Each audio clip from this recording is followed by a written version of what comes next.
Bip Radio, l'invité.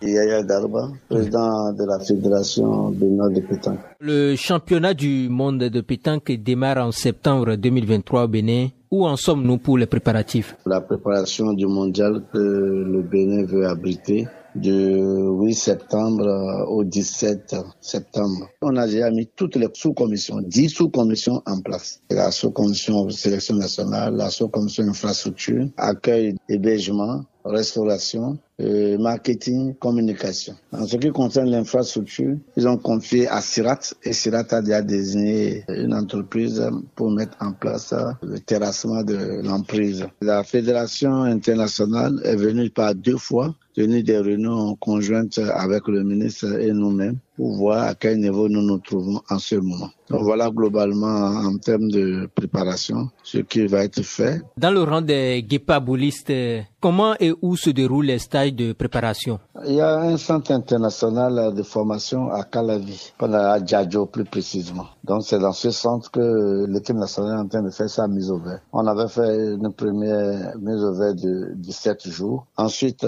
ils sont allés faire un stage de préparation au Maroc.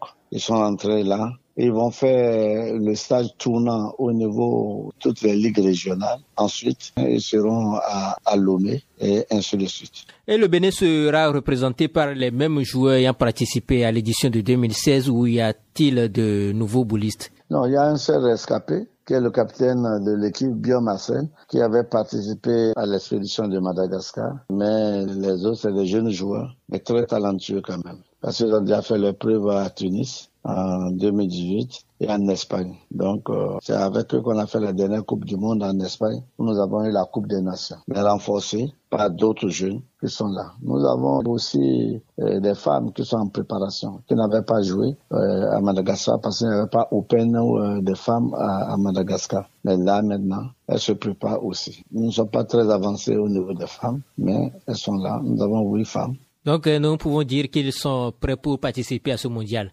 Absolument, c'est nous qui l'accueillons, mais nous devons véritablement être prêts. Si nous ne sommes pas prêts, rien ne sert d'organiser. Il faut tout faire pour faire mieux que Madagascar. On était vice-champion du monde à Madagascar, mais aujourd'hui, il faudrait qu'on fasse tout pour que la coupe reste. Et il y a une particularité pour cette Coupe du Monde, c'est que c'est 6 ateliers qui se passeront au même moment. C'est presque 6 Coupes du Monde à la fois. Ça veut dire quoi? On organise la Coupe du Monde triplette, on peut organiser la Coupe du Monde doublette, mais là, maintenant, on veut tout faire au Bénin. Pour la première fois au monde, il y aura la Coupe du Monde tête à tête au même moment, doublette, mixte et triplette. Alors que la Coupe du Monde abrite habituellement la doublette, il y a la Coupe du Monde doublette à part, il y a la Coupe du Monde tête à tête à part, mais là, le Bénin a accepté d'abriter toutes ces coupes parce qu'on a glissé sur les dates, justement. Dernière préoccupation, quelles sont les difficultés auxquelles l'équipe est confrontée actuellement pendant les préparatifs? Vous savez, une Coupe du Monde, il aurait fallu qu'on puisse se déplacer et aller faire des masters, par exemple, en France. Et,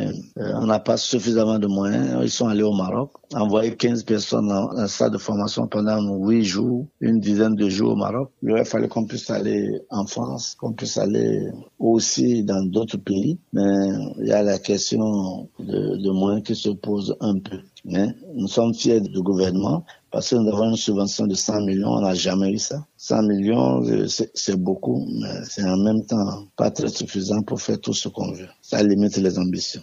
Merci beaucoup, Président. C'est moi.